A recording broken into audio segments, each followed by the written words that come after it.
аспект да спомнам, тоа е аспектот на многу дебатираната сега веќе сива економија.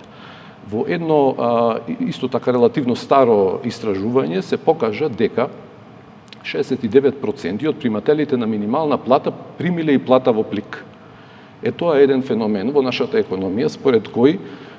настанува осигурување на минимална плата, но реално договорената плата е поголема од таа плата, значи разликата се исплаќа во готовина, на рака, за да се избегнат давачките кон државата. Јас мислам дека една полегитимна борба на било кој социјален партнер е да се бори за работничките права низ таква призма. Значи, работникот да биде, се разбира, вреднуван адекватно, меѓутоа и соодветно социјално осигуран, односно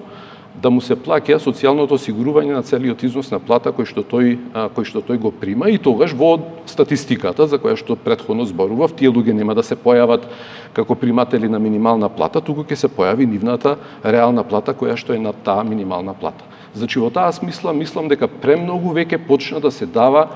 значење и акцент да се става и во медиумите и во социјалниот диалог на минималната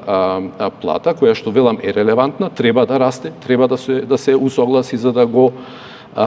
компензира загубата во животниот стандард која што настанува со се уште присутната инфлација, меѓутоа незината релевантност е многу помала од тоа што беше релевантно кога таа првпат се донесе, на пример, во 2012 година.